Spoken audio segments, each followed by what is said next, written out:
PayPal published a policy update that would hand out fines for misinformation. Then they said that was misinformation.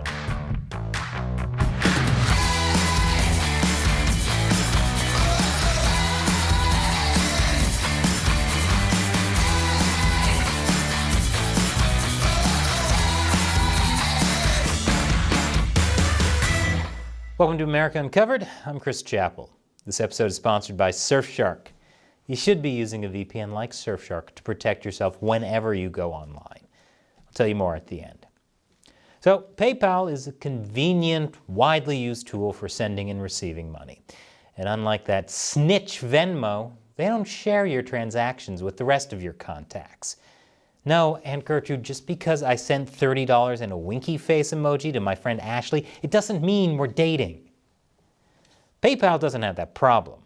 But like everything else, it does have certain policies that users have to abide by. Depending on the violation, you could get a $2,500 fine per offense, as outlined in the user agreement section. But last week, the Daily Wire, a conservative news site, discovered that PayPal's newest policy update lets the company pull $2,500 from users' accounts if they promote misinformation. I know, that's shocking. I mean, someone actually read the terms of service. Those things are longer than War and Peace. According to the update, fines would apply to using the PayPal service for the sending, posting, or publication of anything that, in PayPal's sole discretion, promotes misinformation. It wasn't just that either.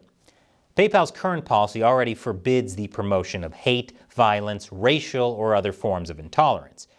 But the updates would have explicitly applied to specific protected groups and individuals or groups based on protected characteristics.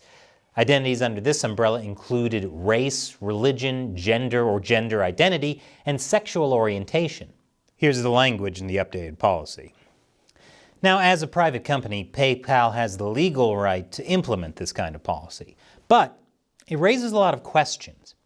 How will the company's sole discretion determine what counts as misinformation, or even discrimination? After all, we live in a time when people will accuse you of discrimination if you post a photo of a peanut butter and jelly sandwich. I hate Twitter. What if PayPal finds someone for telling the truth? There have been instances in which news labeled as misinformation turned out to be true. For example, in 2020, dozens of former intelligence officials said the Hunter Biden laptop story was Russian disinformation. But that story was later substantiated. It's things like this that keep Alex Jones in business. You only have to be right a few times for people to start thinking maybe they are turning the frogs gay. Facts aside, penalties for promoting misinformation can have a chilling effect on users' free speech. This especially hurts those who have unpopular views. Now, as someone who hosts two channels that are constantly demonetized by YouTube, to those people I say, sup. This new policy was supposed to go into effect on November 3rd, but a lot of people, especially on the right, weren't too happy with that. Republicans have gone to Twitter saying that PayPal is censoring speech and comparing PayPal to the Chinese Communist Party's social credit system.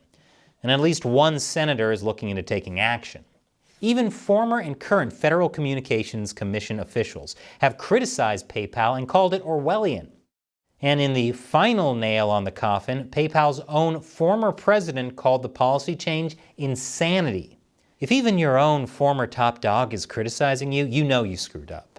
And PayPal definitely knows it. I'll tell you more after the break. Welcome back. PayPal's policy update to fine anything it considers misinformation or discrimination has been getting some serious backlash. It got so bad that PayPal pulled back, saying it won't fine customers $2,500 for misinformation. PayPal also claimed that the policy was actually an error. They backpedaled so hard they changed their story more often than the Halloween franchise. Seriously, they have 4 separate timelines. The company's spokesperson said that the updated user agreement included incorrect information related to company policy, and that it was never intended to be inserted in the policy. How did that misinformation thing get in there? It definitely wasn't supposed to be in there. I get it, mistakes happen. I mean, who hasn't stubbed their toe, dropped a dish, or typed pages worth of policy and let it slip through the company's entire legal department? Happens to the best of us.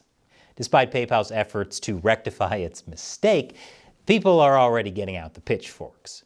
Boycott PayPal was trending on Twitter over the weekend, and global Google searches for delete PayPal skyrocketed by 1,400%. It's also likely led to alcohol poisoning from the amount of champagne Zelle executives consumed celebrating the news. A lot of people searched how to cancel PayPal, and news websites really milked the situation with, coincidentally, perfectly timed how-tos. But here's where PayPal was hit the hardest. By the time the stock market closed on Monday, PayPal stock had plummeted by almost 6%. It's since recovered some of those losses. So you'd think everything is fine now that PayPal has retracted their policy oopsie. But some people are still worried about PayPal giving itself leeway to punish people based on its own discretion. Probably because it literally said in a document that the company gives itself leeway to punish people based on its own discretion. For example, PayPal still prohibits users from using its services for activities that promote intolerance that is discriminatory. But PayPal gets to decide what is intolerant or discriminatory. And in a world where people are offended by peanut butter and jelly sandwiches, this could be a problem.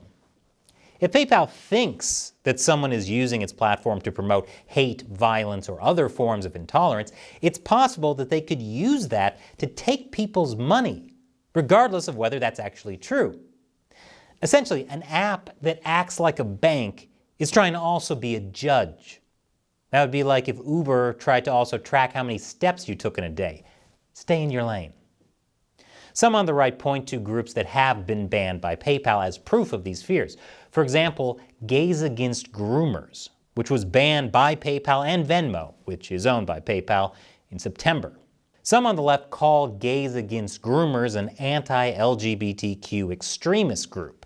But Gays Against Groomers, which is made up of LGBTQ people, says they're just against the sexualization, indoctrination, and medicalization of children.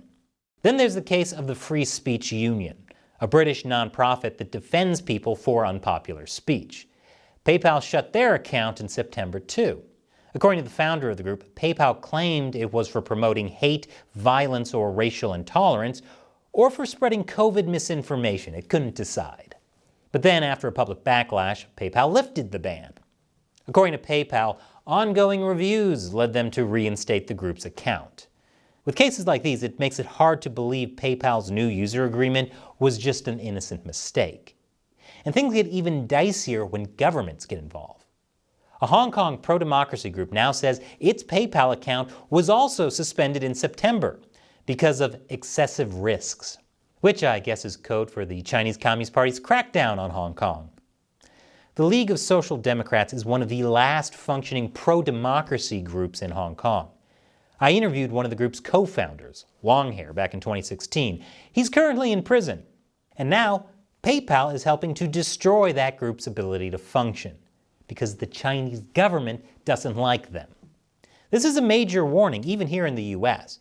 In a day and age when the US government seems eager to use private corporations to bypass constitutional limits, people from both sides of the political aisle have reason to be concerned. I personally don't like the idea of the government using PayPal to bypass the Constitution. I'd rather they use Venmo. At least that way, you can see what they're up to. Explain this to my nosy Aunt Gertrude. And this episode is sponsored by Surfshark. Surfshark was recently rated Editor's Choice for the best VPN for privacy and security by PC Mag. Whether it's large corporations like PayPal or even your own government, you're being tracked whenever you go online. But Surfshark can help protect you. Surfshark even keeps a server in the British Virgin Islands. You can use that for maximum privacy because the laws there allow Surfshark to not keep any user data logs. Plus, when you get Surfshark, you can use one account across all your devices, laptop, mobile, phone, iPads, everything, for no extra charge. So if you haven't yet, check out Surfshark. And when you sign up now using the link below, you'll get 83% off a 2-year plan, plus 3 extra months for free. So go to surfshark.com/uncovered and use the code UNCOVERED to secure this deal. The link is below. Once again, I'm Chris Chappell. Thanks for watching America Uncovered.